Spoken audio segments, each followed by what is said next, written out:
نحمده ونستعينه ونستغفره ونؤمن به ونتوكل عليه ونعوذ بالله من شرور أنفسنا ومن سيئات أعمالنا من يهد الله فلا مضل له ومن يضلل فلا هادي له أشهد أن لا إله إلا الله وحده لا شريك له وأشهد أن سيدنا ونبينا ومولانا محمدا عبده ورسوله أرسله ربه بالحق بشيرا ونذيرا وداعيا إلى الله بإذنه وسراجا منيرا صلى الله تعالى عليه وعلى آله وصحبه وبارك وسلم تسليما كثيرا أما بعد فأعوذ بالله من الشيطان الرجيم بسم الله الرحمن الرحيم فبما رحمة من الله لنت لهم ولو كنت فظا غليظ القلب لانفضوا من حولك فاعف عنهم واستغفر لهم وشاورهم في الأمر فإذا عزمت فتوكل على الله إن الله يحب المتوكلين وقال النبي صلى الله عليه وسلم إن المسلم ليدرك بحسن خلقه درجة الصائم والقائم أو كما قال صلى الله عليه وسلم. அன்பிற்கினிய அல்லாஹ்வின் நல்லடியார்களே, தீனுல் இஸ்லாம் என்பது 5 அம்சங்களை கொண்டது என்பதாக உலமாக்கள் சொல்வார்கள். இஸ்லாம் என்பது அதிலே கொள்கை கோட்பாடுகளும் இருக்கிறது. சரியான கொள்கை நம்மிடம் இருக்க வேண்டும். நம்முடைய ஏகத்துவ நம்பிக்கையில், நம்முடைய மறுமை நம்பிக்கையில் யாதொரு தவறான விஷயங்களும் வரக்கூடாது. அது கொள்கை சம்பந்தப்பட்டது, அகீதாக்கள் சம்பந்தப்பட்டது. இரண்டாவது வழிபாடுகள், இபாதத்துகள், தொழுகை, நோன்பு, ஜக்காத்து, வழிபாடுகள், ஒரு முஸ்லிமுடைய இபாதத்துகள் சரியாக இருக்க வேண்டும். மூன்றாவது முஆமலாத்துகள், வியாபாரங்கள், கொடுக்கல் வாங்கல் வியாபாரம், கடன், அடமானம் வைப்பது, கடன் கொடுத்து கடன் வாங்குவது, இதெல்லாம் கொடுக்கல் வாங்கல் மார்க்கத்தில் அதிலேயும் வழிகாட்டுதல் இருக்கிறது.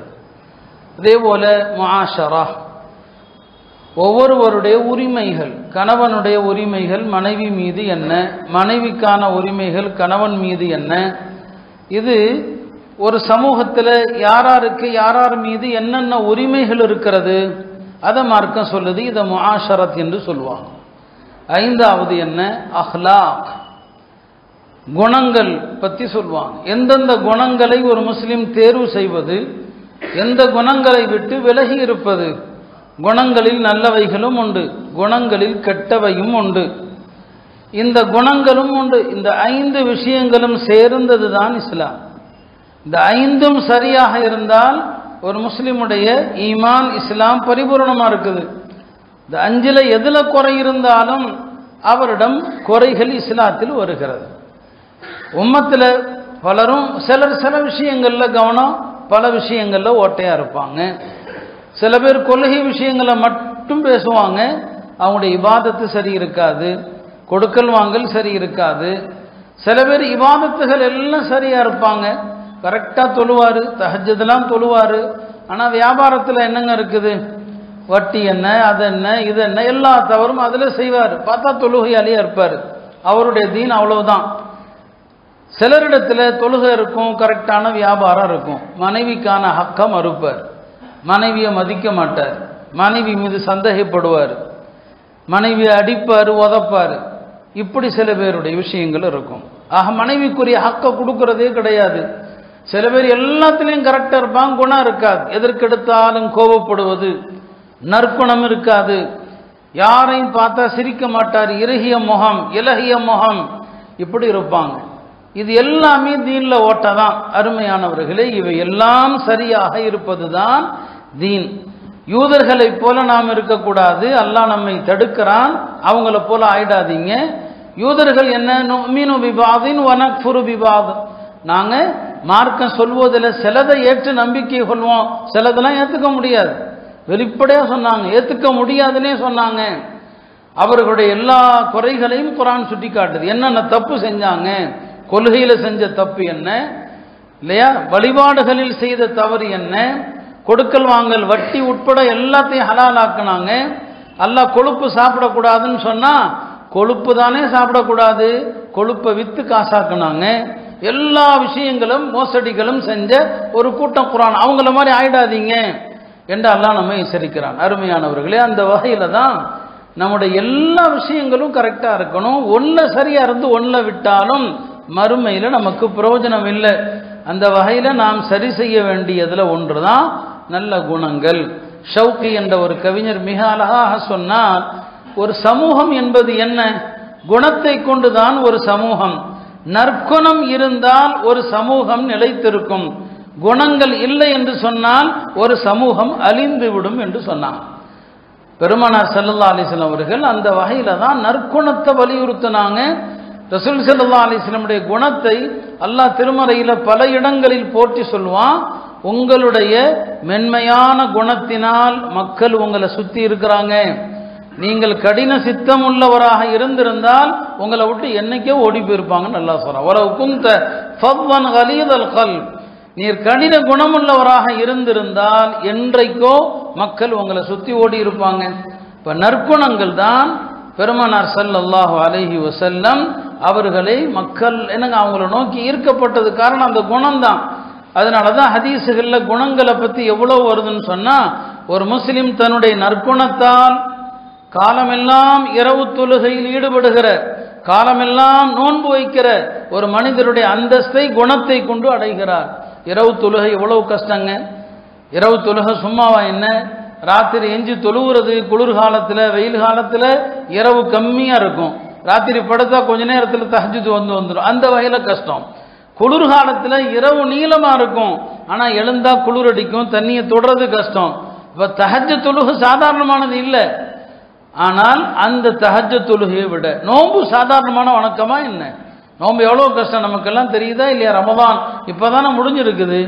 இப்போ பாருங்க என்ன சொல்றாங்க, இரவில் தொழக்கூடியவனை விட, காலமெல்லாம் நோன்பு நோற்பவனை விட நற்குணத்தை கடைபிடிக்கிற ஒருவர் அவர்களுடைய அந்தஸ்து அடைஞ்சிருவார். அப்படின்னா இந்த ஹதீஸ் என்ன கற்றுத்தருதுங்க? இந்த வெளிப்படையான வணக்கங்கள் இருக்கு இல்லையா, தஹஜ்ஜுதா இருக்கட்டும், நோன்பா இருக்கட்டும், இந்த வணக்கங்கள்ல ஒரு வகையில கஷ்டம் இருக்குது. ஆனா அதையெல்லாம் விட உண்மையான கஷ்டம் என்ன தெரியுமா? மனம் சார்ந்தது தான். நற்குணங்கிறது மனசு விரும்பாது. கோவப்படாத அப்படின்னு லேசா சொல்லிடலாம், ஆனா கோவப்படாம இருக்கிறதுக்கு வரைக்கும் ரொம்ப கஷ்டம். நம்ம சொல்றது வேணா லேசா இருக்கலாம். அதனாலதான் நபி ஸல்லல்லாஹு அலைஹி வஸல்லம் அவங்க சஹாபாக்கள்கிட்ட கேட்பாங்க, வீரன் யார் அப்படின்னு கேட்பாங்க. எல்லாரும் என்ன பதில் சொல்லுவோம்? மக்களை அடித்து வீழ்த்துபவன் வீரன். நபி ஸல்லல்லாஹு அலைஹி வஸல்லம் சொன்னாங்க, அவன் வீரன் இல்லை, கோபத்தின் போது தன்னை அடக்கி ஆள்பவனே வீரன். அப்ப மனதை ஆள்பவன் வீரன், மனதை கட்டுப்படுத்துபவன் வீரன். நற்குணங்கள் இருக்கு பாருங்க, அது லேசா சொல்றோம், ஆனா மனசுக்கு கஷ்டம். அதனாலதான் நபி ஸல்லல்லாஹு அலைஹி வஸல்லம் சொல்லுவாங்க, நீ உன்னுடைய சகோதரனை பார்த்து சிரிப்பது கூட நற்குணம். சிரிப்பது கூட, சிரிக்கணும். ரசூல் ஸல்லல்லாஹு அலைஹி வஸல்லம் அவங்க சிரிக்க வேண்டிய இடத்துல சிரிப்பாங்க.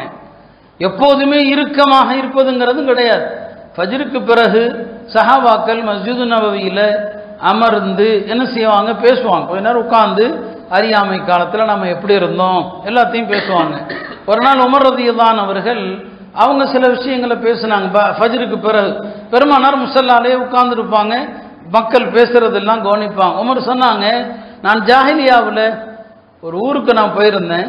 அப்போ ஜாஹிலியாவில் அறியாமை காலத்தில் என்ன செய்வாங்கன்னா, எங்கேயாவது போகும்போது, இங்கே ஒரு ஒழுக்கத்தை சொல்லிடுறேன், ஒரு சபை அமர்ந்த பிறகு பின்னால் வருபவர்கள் பின்னால் தான் உட்கார வேண்டும். பெருமானார் சொல்லுவாங்க, தாண்டி முன்னால் வரக்கூடாது. அதுவும் ஜும்மாவுடைய நாளில் தாண்டி முன்னால் வருபவர்களை கடுமையாக கண்டிச்சாங்க. நான் அந்த ஹதீஸை சொல்ல விரும்பலை, இனிமேல் செய்யாதீங்க. ஒரு சபையில் சபை உட்கார்ந்தாச்சா பின்னால் எங்கே இடம் இருக்கோ அங்கே தான் உட்காருவாங்க. இதில் என்னன்னா, பெருமானார் ஸல்லல்லாஹு அலைஹி வஸல்லம் அவங்களே சபை உட்கார்ந்த பிறகு வந்து அவங்களே கடைசியில் தான் உட்காருவாங்க. ஹதீஸில் இருக்கு. அல்லாஹ்வுடைய தூதரே அப்படி தான் செய்வாங்க. மக்கள் யாரை சொல்றதா, நீங்கள் போய் பின்னால் உட்காருறீங்களேம்பாங்க, அவர்களே பின்னால் தான் உட்காருவாங்க. அதனால சபையில் வந்து உட்கார்ந்த பிறகு தாண்டி தாண்டி இப்படி வரக்கூடாது. அது வந்து ஒழுங்கீன செயல் என்று சொன்னாங்க. ஜும்மா அன்னைக்கு தாண்டி வருவதை குறித்து கடுமையான வாச ஹதீஸில் வந்திருக்கு. நான் இந்த ஹதீஸை இப்போ சொல்லி யாரையும் சங்கடப்படுத்த விரும்பல, அதை பிறிதொரு சந்தர்ப்பத்தில் சொல்கிறேன். அப்படி வராதிங்க. சில பேர் பாவம் தெரியாமல் வர்றாங்க, இனிமேல் வராதிங்க.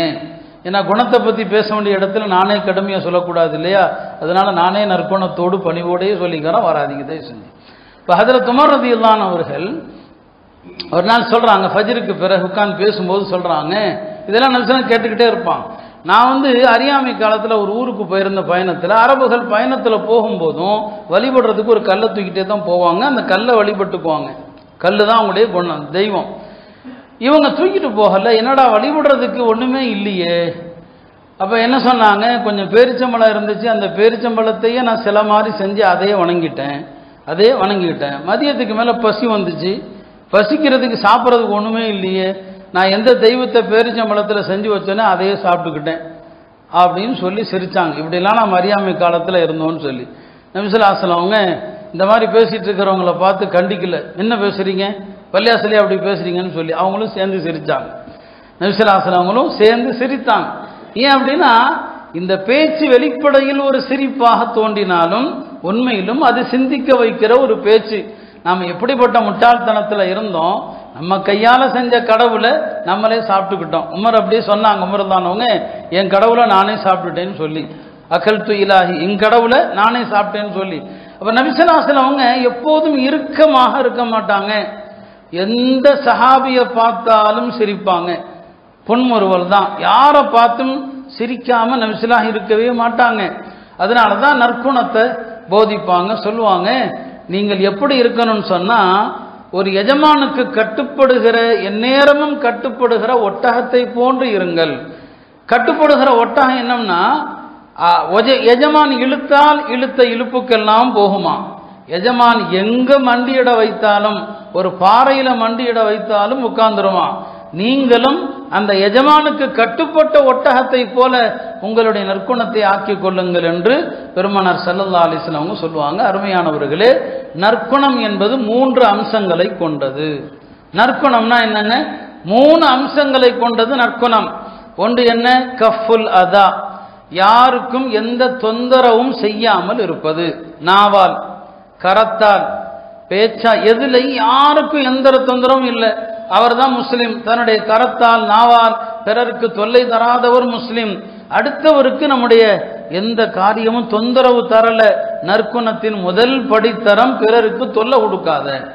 பாருங்க, நம்முடைய எந்த அசைவுகளும் கூட யாருக்கும் தொந்தரவு கொடுக்கக்கூடாது. பெருமானார் ஸல்லல்லாஹு அலைஹி வஸல்லம் உடைய உயர்ந்த குணத்தை என்ன சொல்வது பாருங்க. நபி ஸல்லல்லாஹு அலைஹி வஸல்லம் அவங்க இரவுல தஹஜ்ஜுதுக்கு எழுந்துப்பாங்க, சீக்கிரம் எஞ்சிப்பாங்க. சீக்கிரம் எஞ்சிக்கிற நபி சரிங்களா, தன்னுடைய மனைவிமார எழுப்ப மாட்டான். ஏன்னா நஃபிலான வணக்கத்தை ஆர்வமூட்டலாம். ஆனா அவர் தூங்கிட்டு இருக்கிறாருன்னா ஃபர்துக்கு எழுப்பலாம், நஃபிலான வணக்கத்தை எழுப்பக்கூடாது. ரெண்டாவது, நம்ம தொழுகிறோங்கிற பேர்ல நாம பண்ற அலப்பறையில அடுத்தவன் தூக்கத்தையும் கெடுக்கக்கூடாது. நம்ம தஹஜ்ஜுத்லாம் அப்படிதான். அன்னை ஆயிஷா ரலியல்லாஹு அன்ஹா சொல்லுவாங்க, ஒரு நீண்ட ஹதீஸ், ஒரு நாள் இரவுல நபி ஸல்லல்லாஹு அலைஹி வஸல்லம் எஞ்சாங்க. ஆயிஷா தூங்கிட்டு இருக்கிறதாக அவங்க நினைச்சுக்கிட்டாங்க. ஆனா ஆயிஷா ரலியல்லாஹு தூங்கல, முழிச்சுட்டு தான் இருக்கிறாங்க. அவங்க நினைச்சுக்கிட்டாங்க. பெருமானார் ஸல்லல்லாஹு அலைஹி வஸல்லம் இரவுல எஞ்சாங்க. இன்தஅல ருவைதன், மெதுவா செருப்பு போட்டாங்களாம். பாருங்க, அந்த செருப்பு போடுற சத்தம் யாருடைய தூக்கத்தையும் கெடுத்துடக்கூடாது. வ அஹத ரிதாஹு ருவைதன், மேலங்கி அங்க தொங்கிட்டு இருக்குது, அந்த சட்டையை எடுக்கிறதுல கூட என்ன செய்யல, யாரையும் தொந்தரவு பண்ணல, மெதுவா எடுத்து சட்டையை போடுறாங்க. சும்மா ஃபதஹல் பாப ருவைதன், அதுக்கப்புறம் கதவை திறக்கிறாங்க மெதுவாக. ஒஹரஜ வ அஜாஃபஹு ருவைதன், கதவை திறந்து வெளியில போய் கதவை தாளிடுறாங்க மெதுவாக.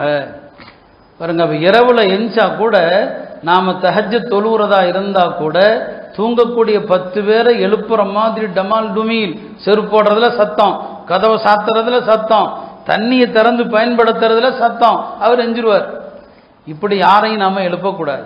சில பேர் தான் தஹஜ்ஜுதுக்கு எஞ்சிக்கிறேன் அப்படிங்கிறத காட்டுறதுக்காக வேண்டியே சில காரியங்களை செய்யறது. அந்த நேரத்தில் ஃபோன் போடுறது, நான் எஞ்சிட்டேன் அப்படிங்கிறது தெரியும். இவர் தஹஜ்ஜுதுக்கு எஞ்சிக்கிற ஆள் போல் தருது. எப்பயோ சொல்ல வேண்டிய விஷயத்தை காலையில் 3:30 மணிக்கு ஃபோன் போட்டு சொல்றது. அது எதுக்கு, நான் இப்போ எஞ்சிருக்கிறேன், நான் இப்போ தொழுது நினைப்போமா இல்லையா, இப்போ 3:30 மணிக்கெலாம் எஞ்சிருவார் போல் தருது. இதெல்லாம் ஆக மோசமான குணம். அப்போ அல்லாஹ்வுடைய தூதர் எப்படி எஞ்சிக்கிறாங்க பாருங்க, எவ்வளோ மெதுவா. இமாம் நஸை ரஹ்மத்துல்லாஹி அலைஹி இந்த மாதிரி ஹதீஸை பூரா எதில் கொண்டு வருவாங்கன்னா, பெருமானார் ஸல்லல்லாஹு அலைஹி வஸல்லம் அவர்கள் மனைவியரிடத்துல எவ்வளவு அழகா நடந்தாங்க. இஷ்ரத்துன் நிசா அப்படிங்கிற பாடத்துல கொண்டு வருவார். மனைவியரோடு நடந்தது இதெல்லாம் மெதுவா செய்யறாங்க. இதெல்லாம் மெதுவா பண்ணிட்டு எங்கேயோ வெளியே போயிட்டாங்க. ஆயிஷா ரலியல்லாஹு அன்ஹா முழிச்சுதானே இருக்கிறாங்க, அவங்க தான் தூங்கலையே. அப்ப எங்க போனாங்க? பின்னாலேயே போனா நபி ஸல்லல்லாஹு அலைஹி வஸல்லம் பக்கீக்கு போவாங்க. பக்கீல போய் நிற்பாங்க. இவங்களும் அவங்க என்ன செய்யறாங்கன்னு பார்த்துக்கிட்டே இருப்பாங்க. அவங்க திரும்பும்போது ஓடி வந்து இவங்க படுத்துக்குவாங்க. நபி ஸல்லல்லாஹு அலைஹி வஸல்லம் வீட்டுக்கு வந்தா ஆயிஷா போர்வைக்குள் படுத்திருந்தாலும் மூச்சு வாங்குறத கண்டுபிடிச்சிருவாங்க. என்ன ஆயிஷா மேலையும் கீழையும் மூச்சு வாங்குதே என்னன்னு கேட்பாங்க. என்ன மூச்சு வாங்குது? இல்லைல்ல ஒன்றும் இல்லை, நீ சொல்றியா?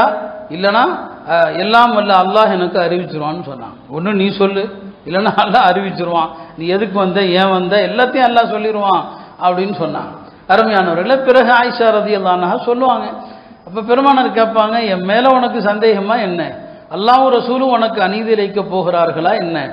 அல்லாஹ் ரசூல் உனக்கு அநீதி இழைப்பதாக பயமா? அல்லாஹ்வும் அநீதி இழைப்பவன் அல்ல, அவனுடைய ரசூலாகிய நானும் அநீதி இழைப்பவன் அல்ல என்று சொல்லிவிட்டு பிறகு நடந்ததை சொன்னாங்க. என்னிடம் ஜிப்ரீல் அலைஹிஸ்ஸலாம் வந்தாங்க, பக்கீக்கு போக சொன்னாங்க. அடிக்கடி பக்கீல போய் என்ன செய்வாங்க? ஜியாரத்து செய்வாங்க. நடந்ததை சொன்னாங்க. இந்த ஒரு ஹதீஸில் பெருமானார் ஸல்லல்லாஹு அலைஹி வஸல்லம் உடைய எத்தனை அழகான அற்புதமான குணங்கள் வெளியாகுது. இப்போ நம்முடைய அசைவுகள் கூட இருக்கு பாருங்க, அது கூட யாரையும் சங்கடப்படுத்தக்கூடாது. யோசிச்சு பாருங்க, நம்முடைய அசைவுகளே சங்கடப்படுத்தக்கூடாதுன்னு சொன்னா, பள்ளிக்கு ஃபோனோடு வரக்கூடியவர்கள் நம்முடைய ஃபோன் அடிக்கிறதுனால ஓதக்கூடிய இமாமுக்கு எவ்வளவு தடங்கள் ஏற்படுது, அருகில் இருப்பவர்களுக்கு எவ்வளவு சங்கடம் ஏற்படுது. ஏன் ஒரு நிமிஷம் அதை யோசிக்க மாட்டிருக்கீங்க? வந்ததும் ஏன் தக்பீர் கட்டுறீங்க? உங்க பாக்கெட்ல ஃபோன் இருக்குது அப்படிங்கிறது அந்த கணம் தெரியுதா இல்லையா? ஏன் அந்த ஃபோனை எடுத்து ஒரு சைலண்ட்ல போட்டுட்டு ஃப்ளைட் மோடில் போட்டுட்டு அல்லது சுவிட்ச் ஆஃப் பண்ணிட்டு ஏன் தொலை மாட்டேங்குது? எவ்வளோ பெரிய ஈதா இது! இதை விட கெட்ட குணம் ஒன்று இருக்க முடியுமா? முடியாதா? நான் எவ்வளவு தடவை எவ்வளோ அன்பாக நான் சொல்லிட்டேன், எவ்வளவு பண்பாக நான் சொல்லிட்டேன். ஆனாலும் ஒவ்வொரு தொழுகையிலும் செல்போன் ஒலிப்பது என்பது புரியுங்களா, இஸ்லாத்தினுடைய 6வது கடமையாக ஆகிப்போச்சு. செல்போன் ஒலிக்கிறது எவ்வளவு அன்பா சொல்லிட்டோம். இங்க அந்த அளவுக்கு அங்க மறக்குது. இப்படி ஒரு தொழுகை தேவையா என்ன? இப்படி தொழணுமா என்ன? பள்ளிக்கு வர்றீங்க, போன் கையில இருக்குதுன்னா, ஒரு பொருள் இருக்குது அப்படின்னா அந்த போனை எடுத்த எவ்வளவு அலட்சியமா போச்சு. அடிச்சா அடிச்சுட்டு போதுங்க அப்படிங்கிற ஒரு திமிரு தானே இது. இது ஆணவம் தானே இது. நான் கடுமையா பேசுறேன்னு நினைக்காதீங்க. இது ஆணவம் இல்லாமல் வேறு என்ன? எவ்வளவு தடவை சொல்ல வேண்டியதாக இருக்கிறது. அப்ப யாருக்கும் தன்னுடைய அசைவால் கூட தொந்தரவு தராத பெருமானார் ஸல்லல்லாஹு அலைஹி வஸல்லம் உம்மத்தினராகிய நாம் இந்த போனை கொண்டு இடைஞ்சல் தரலாமா? தொழுகையில் இருக்கிற எத்தனை பேருக்கு இதனால் இடைஞ்சல், எவ்வளவு பேருக்கு இதனால் சங்கடம். பெருமானார் ஸல்லல்லாஹு அலைஹி வஸல்லம் அவர்கள் பள்ளியில இரவுல சஹாபாக்கள் தொழும் போது தஹஜ்ஜுதுல எப்படி ஓதணும் கூட சஹாபாக்களுக்கு சொல்லி கொடுத்தாங்க. 3 சஹாபாக்கள் தொழுதுட்டு இருக்கிறாங்க. ஒரு பக்கம் அபூபக்கர், ஒரு பக்கம் உமர், ஒரு பக்கம் பிலால் ரலியல்லாஹு அன்ஹு. கொஞ்சம் அபூபக்கர் தான் ரொம்ப மெதுவா ஓதுனாங்க, உமர் ரலியல்லாஹு அன்ஹு அவர்கள் ரொம்ப சத்தமா ஓதுனாங்க. போய் சொல்லி கொடுத்தாங்க, அபூபக்கர் தான் அவங்கள்ட்ட கொஞ்சம் சத்தத்தை கூட்டுங்க. உமர்ட்ட சொன்னாங்க, இந்த சத்தம் வேண்டாம், கொஞ்சம் சத்தத்தை குறைச்சிக்குங்க. அப்போ குர்ஆன் ஓதுகிற சத்தம் கூட யாரையும் சங்கடப்படுத்தக்கூடாது. நபி ஸல்லல்லாஹு அலைஹி வஸல்லம் அவங்க இமாமுக்கு பின்னால ஓதுவதை விரும்பல. அதுல நான் 2 கருத்து இருக்கு. இமாம் தொலை வைக்கும் போது பின்னால் உள்ளவர்கள் சூரா ஃபாத்திஹா ஓதணுமா இல்லையாங்கிறதுல ஹதீசுகள் பல உண்டு. இருந்தாலும் சில நேரங்களில் சஹாபாக்கள் ஓதுவாங்க, பின்னால ஓதுவாங்க. பெருமானார் ஸல்லல்லாஹு அலைஹி வஸல்லம் அவங்க சில நேரங்களில் அதை ரொம்ப அன்பா கண்டிச்சாங்க. எனக்கு பின்னால ஏன் ஓதுறீங்க? நீங்க ஓதுறதுனால எனக்கு குறுக்கீடு செய்யப்படுதுன்னு சொன்னாங்க. நல்லா யோசிங்க, அல்லாஹ்வுடைய தூதருடைய உள்ளம் எவ்வளவு பரிசுத்தமான உள்ளம். அந்த இறை தூதர் அவர்களுக்கு பின்னால ஒருத்தர் சப்பிஹிஸ்ம ஓதிட்டார். கொஞ்சம் அவருடைய குரல் கூடியதுல இமாமாக இருக்கிற பெருமானாருக்கு இடைஞ்சலாகுது அப்படின்னா, என்னை போன்ற மற்ற இமாம்களை போன்ற சாதாரணமான மனிதர்கள், பாவம் செய்யக்கூடிய மனிதர்கள், இந்த செல்போன் ஓசை அவங்களை எவ்வளவு டிஸ்டர்ப் பண்ணும். ஏன் இதை யோசிக்க மாட்டிருக்கீங்க? தயவு செய்து தொழுகைக்கு முன்னால தக்பீர தஹரீமா நிய்யத்தெல்லாம் இருக்கு இல்லையா, அதுக்கு முன்னால போனை முதல்ல ஆஃப் பண்ணுங்க. ஒருத்தருக்கு ஒருத்தர் பக்கத்துல சொல்லுங்க, போன் வச்சிருந்தா கொஞ்சம் ஆஃப் பண்ணிக்கங்க அப்படின்னு சொல்லுங்க. உங்க பக்கத்தில் நின்று தொழுகிற யாருடைய போனாவது அடித்தால் அவருக்கு சைகை மூலம் தொழுகையில ஒரு தவற சைகையால் உணர்த்தலாம். ஹதீஸ்ல ஆதாரம் இருக்கு. பேசக்கூடாது, சைகையால உணர்த்தலாம். அவர் போனை ஆஃப் பண்ண சொல்றதுக்கு ஏதாவது சைகை மூலம் உணர்த்துவதா இருந்தா அப்படி உணர்த்த வேண்டும். அப்படி எத்தனையோ ஹதீசுகள் இருக்குது. அதனால தயவு செய்து நான் சொல்ல வந்தது நற்குணம் தான். குணம்னா என்ன? கஃபுல் அதா, நம்மால யாருக்கும் எந்த தொந்தரவும் செய்யாமல் இருப்பது தான் கஃபுல் அதாங்கிறது. எந்த தொந்தரவும் செய்யக்கூடாது. ஒரு பெரிய ஒரு நல்லடியார் ஒருத்தர் ஒரு பயணத்தில் போயிருந்தாங்க. அந்த பயணத்தில் ஒரு ஆள் கொஞ்சம் மட்டும் மோசமான குணமுள்ள ஆளாக இருந்தார். கூட எல்லாரும் அவரை திட்டினாங்க. இந்த ஆள் என்னடா இப்படி இருக்கிறான் அப்படின்னு அவரை திட்டிக்கிட்டே இருந்தாங்க. பெரியவங்க அப்படி திட்ட மாட்டாங்க இல்லையா? இந்த பயணம் முடிந்து அந்த யாரை கெட்ட மனிதன் நினைச்சாங்களோ அவரும் போயிட்டாரு. அப்ப இந்த நல்லடியார் அழுதுகிட்டே இருந்தாங்களாம். ஏங்க அழுகிறீங்கன்னு சொல்லி. இல்லை, அந்த மனிதர் பிரிஞ்சு போயிட்டார் இல்லையா, அவரை நினைச்சு அழுகிறேன். அவன் தான் போயிட்டான்ல, நம்ம கூட இல்லைல்ல, அவன் பிரிஞ்சதுக்காண்டி எதுக்கு அழுகிறீங்கன்னு சொல்லி. இப்போ அவங்க சொன்னாங்களாம், நீங்கள் எல்லாரும் என்னங்க கொஞ்ச நேரம் இந்த பயணத்தில் அவரோடு இருக்க முடியல, அவரை திட்டுறீங்க, வசப்பாடுறீங்க. நான் அவருடைய குடும்பத்தார், அவருடைய மனைவியையும் மக்களையும் எண்ணி அழுகிறேன்னு சொன்னாங்க. காலமெல்லாம் இந்த ஆள் கூட அந்த மக்கள் எவ்வளவு கஷ்டப்படுவாங்க, நான் அவர்கள் மீது கருணைப்பட்டு அழுகிறேன் என்பதாக அந்த பெரியவர் சொன்னதாக வருகிறது. அருமையானவர்களே, அப்ப முதல் விஷயம் கஃபுல் அதான். யாருக்கும் எந்த தொந்தரவும், நமக்கு தொந்தரவு கொடுத்தாலும் தொந்தரவு செய்யக்கூடாது. யூதர்கள் ஒரு நாள் ஒரு 15 பேர் பெருமானார் ஸல்லல்லாஹு அலைஹி வஸல்லம் கிட்ட வந்தாங்க. வந்த யூதர்கள் பெருமானாருக்கு சலாம் சொன்னாங்க. ஆனால் சலாம் சொல்வதில் கூட அவர்கள் தந்திரக்காரர்கள். சலாம்ல லாம கொஞ்சம் சொல்லாம மறைச்சி அஸ்ஸலாமு அலைக்கும்ன்றுவாங்க. சாம்னா மரணன்னு அர்த்தம்.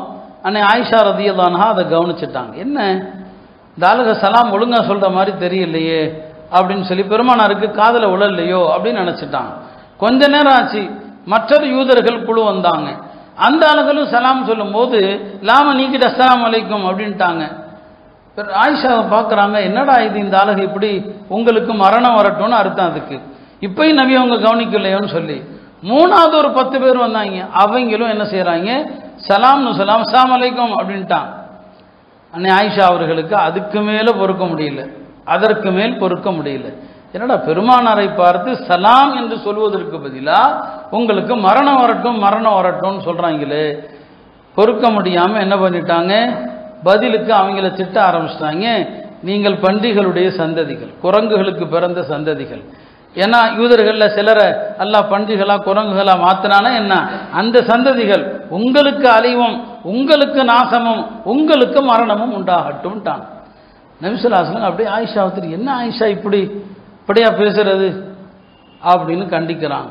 யார சொல்லலாம், அவங்க சொன்னது தெரியுமா உங்களுக்குன்னு சொல்லி. தெரியுமே எனக்கு, அவங்க சொன்னதை கவனிச்சிங்களா? கவனிச்சேன். சலாம் என்று சொல்லாம அஸ்ஸாம்னு சொன்னாங்க, கவனிச்சேன். அப்படின்னா ஏன் நீங்க அப்படி சும்மா இருக்கிறீங்க? நான் பதில் சொல்லிட்டேனே, அலைக்கும்னு சொன்னேன். அலைக்கும்னா என்ன அர்த்தம்?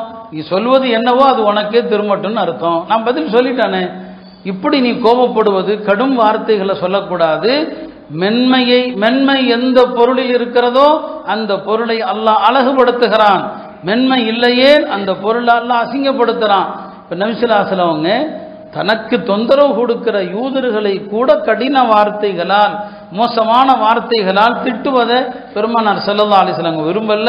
ஆக நற்கணத்தினுடைய முதல் படித்தனம் என்ன, யாருக்கும் இடையூறு செய்யக்கூடாது, எந்த வகையிலும் இடையூறு செய்யக்கூடாது. இப்போ மார்க்கத்தில் கேலியா தமாஷா பேசலாம். ஹதீஸில் பெருமானார் ஸல்லல்லாஹு அலைஹி வஸல்லம் சில நேரங்களில் கேலியா பேசுவாங்க, தப்பு ஒன்றும் இல்லை. சஹாபாக்களும் கேலியா பேசுவாங்க. ஆனால் கேலியா பேசுவதற்கு உலமாக்கள் சில நிபந்தனைகள்லாம் சொல்லுவாங்க. அதில் ஒரு நிபந்தனை என்னன்னா, விளையாட்டா நகைச்சுவையாக நாம் பேசுகிற நேரங்களில் பேச்சில் தான் விளையாட்டு இருக்கணுமே தவிர அடுத்தவர் பொருளை எடுத்து விளையாடக்கூடாது. ஒருத்தனுடைய பேனா எடுத்து வச்சுக்கிறது, அலைக்கழிக்கிறது, அவன் பேனாவை தேடுவான். ஒருத்தனுடைய நோட்டை எடுத்து வச்சுக்கிறது, சட்டை எடுத்து ஒளிச்சு வைக்கிறது, போனை எடுத்து ஒளிச்சு வைக்கிறது.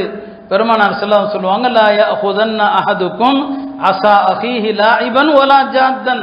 அடுத்தவருடைய கைத்தடியை கூட விளையாட்டுக்கு நீங்கள் எடுக்காதீர்கள், அவன் பதறட்டும். நம்ம அப்படி செய்யறோமா இல்லை? நம்ம என்ன சொல்றோம், கேலியா தானே செஞ்சேன், அதை கேலியா தான் செய்யாதீங்கிறான். அட கேலியா கூட அடுத்தவன் பொருளை எடுத்து வைத்து அவனை அலக்களிக்கிறது. ஒரு 5 நிமிஷம் ஒரு 10 நிமிஷம் அவர் தேடுறாரு இல்லையா, இந்த அலைக்கழிப்பில் ஒரு சந்தோஷம். இந்த சந்தோஷம் மார்க்கத்தில் ஜாயிஸ் இல்லை. நீங்க வேணா சொல்லிக்கலாம், நான் சும்மா தானே எடுத்தேன், நான் கேலிக்கு தானே எடுத்தேன், ரசூல் ஸல்லல்லாஹு அலைஹி வஸல்லம் அதை அனுமதிக்கல. அப்ப நற்குணத்தின் முதல் படித்தரம் என்பது கஃபுல் அதா, யாருக்கும் தொந்தரவு தராமல் இருப்பது. நற்குணத்தினுடைய இரண்டாவது படித்தரம் என்ன? பதுலுன் அதா, நம்மால் யாருக்கு எந்த நேரத்தில் எப்படி உதவி செய்ய முடியுமோ அப்படி உதவி செய்வது. இது நற்குணத்தினுடைய இரண்டாவது படித்தரம். உதவின்னு சொன்னாலே காசு பணத்தை கொண்டு மட்டுமே உதவிங்கிற அர்த்தம் அல்ல. காசு பணத்தை கொண்டு உதவி செய்யலாம். சில நேரங்களில் யாருக்காவது பரிந்துரை ஷஃபாத்து நீங்க சொன்னா கேட்பாங்களா, பரிந்துரையை கொண்டு உதவி செய்யுங்க. மஸ்ஜிது நபவியில 2 சஹாபாக்களுக்கு மத்தியில வாக்குவாதம். ஒருத்தர் காபு இப்னு மாலிக், இன்னொருத்தர் அப்துல்லாஹ் இப்னு அபி ஹதரத். காபு இப்னு மாலிக் அப்துல்லாஹ் இப்னு அபி ஹதரத்துக்கு கடன் கொடுத்திருக்கிறாரு. அந்த கடனை கேட்கிறாரு. 2 பேருக்கு மத்தியில வாக்குவாதம். நபி ஸல்லல்லாஹு அலைஹி வஸல்லம் தன்னுடைய அறையில உட்கார்ந்து இருக்கிறாங்க. என்னடா சண்டை, வாக்குவாத சத்தம் கேட்குது அப்படின்னு தன்னுடைய அறையை திறந்து வெளியே பார்த்தா சண்டையா இருக்குது. நபி ஸல்லல்லாஹு அலைஹி வஸல்லம் இந்த இடத்துல பாருங்க, காபு இப்னு மாலிக்கிடம் சொல்றாங்க, உங்கள்கிட்ட அவர் கடன் வாங்கியிருக்கிறாரு, கொடுக்க முடியல, வாங்கின கடன்ல பாதியை தள்ளுபடி செய்யுங்க, பாதியை தள்ளுபடி பண்ணுங்க. அவர் யார சொல்லலாம், நீங்க சொன்னீங்க கேட்டுக்கிட்டேன், பாதியை தள்ளுபடி பண்ணிட்டேன். அவர்கிட்ட சொன்னாங்க, கடன் வாங்கினார் இல்லையா, கொடுத்தவர்கிட்ட சொன்னாங்க பாதியை நிறுத்து. வாங்கினவர்கிட்ட சொன்னாங்க நீ உடனே கொடுத்துரு, மிச்ச பாதியை உடனே கொடுத்துரு. இங்க 2 பேருக்கு மத்தியில சண்டை நடக்குது. பெருமானார் ஸல்லல்லாஹு அலைஹி வஸல்லம் புகுந்து ஷஃபாஅத் செய்றாங்க, பரிந்துரை செய்யறாங்க. இதுவும் நற்குணம் தான், ஒதுங்கி போகக்கூடாது. இவருக்கு என்ன சொல்லணுமோ அதை சொல்லணும், அவருக்கு சொல்ல வேண்டியது அவருக்கு சொல்லணும். நம்முடைய பதவியை பயன்படுத்தி, நம்முடைய செல்வாக்கை பயன்படுத்தி நாம என்ன செய்யறது, உதவிகள் செய்யறது. யாருக்காவது கடன் தேவையா, யார்ட்டையாவது சொல்லி அவருக்கு கடன் கொடுங்கன்னு சொல்றது, இதெல்லாம் பதுலுன் நதா, உதவிகள் செய்வதும் நற்குணத்தில் கட்டுப்பட்டது. யாராவது நோயாளியாக ஆயிட்டாங்கன்னு சொன்னா அந்த நோயாளியை போய் சந்திக்கிறது, இவை எல்லாமே பதுலுன் நதா, அடுத்தவர்களுக்கு நாம் செய்கிற உதவி. நற்குணத்தினுடைய 3வது அம்சம் என்ன? உலமாக்கள் சொல்லுவாங்க தலாகத்துல் வஜ்ஹி. எல்லா முஸ்லிம்களையும் சிரித்த முகத்தோடு பார்க்கணும், யாரையுமே கடுகடுன்னு பார்க்கக்கூடாது, எரிச்சலோடு பார்க்கக்கூடாது, சிரித்த முகத்தோடு பார்ப்பது. ரசூல் ஸல்லல்லாஹு அலைஹி வஸல்லம் அவர்களை பற்றி ஹதீஸ்ல வருகிறது, எப்போதுமே பெருமானார் கான ரசூலுல்லாஹ் ஸல்லல்லாஹு அலைஹி வஸல்லம் யதபஸ்ஸம், எப்பவுமே சிரிப்பாங்க, எப்போதுமே சிரிப்பாங்க, யாரை பார்த்தாலும் சிரிப்பாங்க. அவங்களுடைய சிரிப்பு தான் சஹாபாக்களுக்கு எல்லா கவலையும் போக்கிரும். கவலையோடு இருப்பாரு, பெருமானாரை பார்ப்பாங்க, அழகான அந்த சிரிப்பு அவங்களுடைய கவலைகளை மறந்துடுவாங்க. அப்ப பெரியவர்களா இருக்கிறவங்க தன்னுடைய தோழர்களை பார்த்தா சிரிக்கணும். அந்த ஒரு சிரிப்புல எத்தனையோ நன்மைகள் இருக்கிறது என்பதை பெருமானார் ஸல்லல்லாஹு அலைஹி வஸல்லம் சொல்லுவாங்க. ஹஜ்ரத் முஆத் இப்னு ஜபல் அவர்களை யமனுக்கு அனுப்புகிற போது ரசூல் ஸல்லல்லாஹு அலைஹி வஸல்லம் அவர்கள் உடன் வர்றாங்க. மதீனாவுடைய புறநகர் வரைக்கும் 3 விஷயத்தை சொன்னாங்க. முஆதே இத்தகில்லாஹ ஹைசுமா குந்த், எங்கிருந்தாலும் அல்லாஹ்வை அஞ்சிக்கொள். வ அத்பிஇ ஸய்யிஅத்தல் ஹஸனா, ஒரு பாவம் செஞ்சா உடனே நன்மை செஞ்சிரு. 3வது வ ஹாலிகின் நாஸ பிஹுலுகின் ஹஸனின், மக்கள் அனைவரிடத்திலும் நற்குணத்தோடு பழகுன்னு சொன்னாங்க. அருமையானவர்களே, இந்த நற்குணம் இன்னைக்கு பொதுவாக சொல்லப்படுது, முஸ்லிம்கிட்ட நற்குணம் இல்லை. நிறைய எல்லா இடத்துலையும் அந்த புகார் தான். இன்னைக்கு காஃபிர்கள் கூட நற்குணத்தில் உண்மை என்ன அது நமக்கு தெரியாது, தெரியாமல் நாம் அப்படி சொல்லக்கூடாது. ஆனால் பொதுவான பேச்சு காஃபிர்கள்ட்ட இருக்கிற குணங்கள் கூட இன்னைக்கு முஸ்லிம்கள்ட்ட இல்லை அப்படிங்கிற பேச்சு உலகம் முழுக்க இருக்குது. நீங்கள் அரபுகளை எடுத்துக்கிட்டா அரபுகள்கிட்ட குணங்கிறது அறவே இல்லாமல் போயிடுச்சு, அறவே நற்குணம் இல்லாமல் போயிடுச்சு. பெருமானார் ஸல்லல்லாஹு அலைஹி வஸல்லம் அந்த அழகான போதனைகளை விட்டு அரபுகள் தூரமாக இருக்கிறாங்க. ஆனால் ஐரோப்பியர்கள் அவங்களுடைய மற்ற வாழ்க்கை, தனிப்பட்ட வாழ்க்கை ரொம்ப கேவலமானது. ஆனால் அதே நேரத்தில் பொதுவெளியில் அவர்கள் கடைபிடிக்கிற நாகரிகம், அவர்கள் கடைபிடிக்கிற குணம், அதை எல்லாரும் பாராட்டுறாங்க. அவங்களுடைய குணத்தை எல்லாரும் போட்டுறாங்க. நம்ம நாட்டிலையும் அப்படிதான் சொல்றாங்க, நம்மள்கிட்ட குணம் இல்லை அவங்கள்ட்ட இருக்குதுன்னு சொல்றாங்க. அருமையானவர்களே, அப்ப இந்த நற்குணங்கள் குறித்து பெருமானார் ஸல்லல்லாஹு அலைஹி வஸல்லம் அவர்கள் சொன்ன எல்லா விஷயத்தையுமே நாம மறந்துட்டோம். வெறுமனே இபாதத்துகள் நமக்கு போதுமானது என்று நாம எண்ணிக்கொண்டிருக்கிறோம். இந்த இபாதத்துகளை விட நல்ல குணங்கள் தான் சிறந்தது. பெருமானார் ஸல்லல்லாஹு அலைஹி வஸல்லம் அவங்க சொன்னாங்க, மக்களை சுவனத்தில் அதிகமாக நுழைய செய்வது நற்குணமே என்று சொன்னாங்க. பெருமானாருக்கு நெருக்கமாக இருக்கிற மனிதர்கள் யார்? எனக்கு நெருக்கமானவர்கள், நற்குணத்தை கடைபிடிப்பவர்களே. அல்லாஹ்வுக்கு மறுமையில் பிடிக்காத ஆள் யாரு தெரியுமா? அதையும் சொன்னாங்க. அபுகதுர் ரிஜாலி இலல்லாஹ், அல்லாஹ்வுக்கு பிடிக்காத ஆள் அல்ல, அலத்துல் ஹசிம், கெட்ட குணமுடைய, எதற்கெடுத்தாலும் வாக்குவாதம் செய்கிற நபர்.